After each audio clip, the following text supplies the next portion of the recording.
Think of the city that you live in, or the city that is nearest to where you live. Imagine all of your city occupied by a foreign army that has separated part of the inhabitants from the rest. Let's say everyone with black or yellow skin, or everyone with green eyes.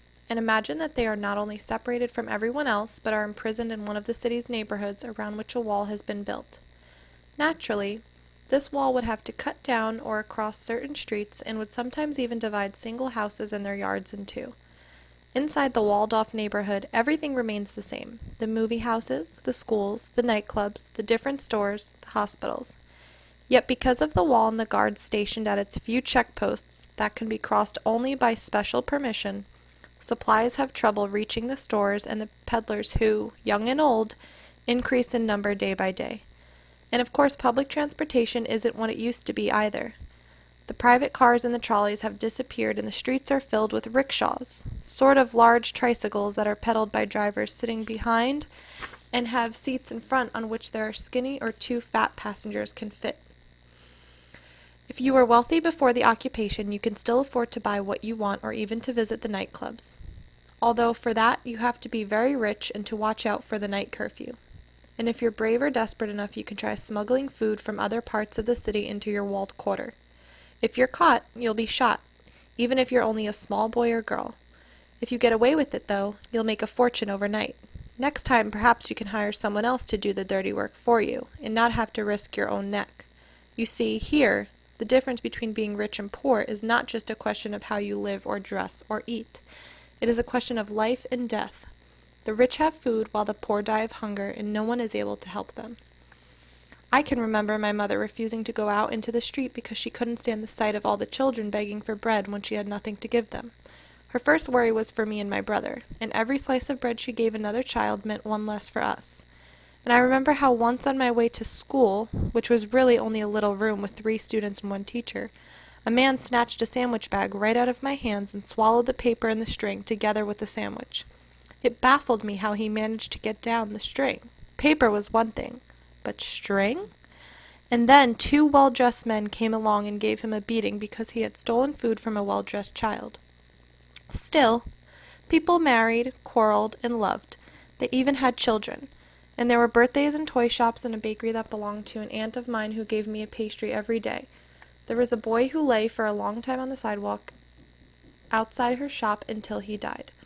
One day the occupation authorities decided to get rid of the inhabitants of the walled quarter, to send them far away. Today we know that they were sent to extermination camps. Eventually we who lived there knew too, but not at the very beginning. It was too hard for us to believe that civilized people like the Germans could do such a thing. It was hard to believe it even after witnesses escaped from camps and told us. The city I lived in was Warsaw, and the walled quarter was called the ghetto. That's where I was during World War II. But let's get back to our imaginary city. Suddenly people began to disappear from it. They take a small suitcase or a knapsack with them, and the rest is left behind. Their homes remain as they were, with their furniture, their clothing, their beds, and their books all in place. The front doors are left unlocked because that is the order that has been given. There's just no one living there, not even cats or dogs, because there isn't anyone to feed them and they've left for other parts of town. Another thing you won't find is radios. These were forbidden at the beginning of the occupation. And of course television hasn't been invented yet. The occupying army wants to take whatever is left in the empty houses for itself, and so it leaves the wall standing and keeps the guards stationed at the checkposts. Inside the wall, the ghetto is like a ghost town. Only here and there a few little islands of life are left, factories in which people work for nothing in order to make things for the occupiers. Army socks, for instance, or boots, or rope, or brushes. And next to each factory is an apartment building for the workers. My aunt, my little brother, and I lived in such a building for as long as the workers were allowed to keep children with them. By then, my mother was no longer alive. I remember how my aunt used to send me, along with 2 men we knew, to search for coal in the empty houses that lined the abandoned streets. In those days, we still heated our homes with coal in the winter and cooked on coal stoves in the kitchen. And just like you'll read in this book, I went from building to building through passageways and walls and lofts and ran crouching when I had to cross a street. We were searching for coal, but wherever we went, I searched for children's rooms too, and when the men weren't watching, I entered them and looked for books and stamps for my collection. I couldn't take much because I had to return with a sack of coal on my back. Still, each time I managed to come back with a new little treasure trove that made my brother green with envy. I gave him all the duplicates, of course, and the books, though not before I'd read them first. Robinson Crusoe was one of the books I found this way. Which brings us to our own book, The Island on Bird Street. The empty neighborhood you'll read about here is the ghetto. It doesn't have to be the Warsaw Ghetto because there were other ghettos too. But in this one, also, the houses have been emptied of food and people while everything else has stayed the same. Alex, the hero of my story, hides in a ruined house that was bombed out at the beginning of the war, although all the other houses around it are untouched and full of possessions.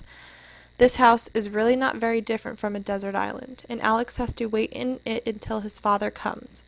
But his father does not come back right away, and Alex begins to wonder if he ever will. So he must survive by himself for many months, taking what he needs from other houses the way Robinson Crusoe took what he needed from the wrecks of other ships that weren't washed up on the beach. The difference is that Alex can't grow his own food, that he has to hide, and that he has no spring to get water from.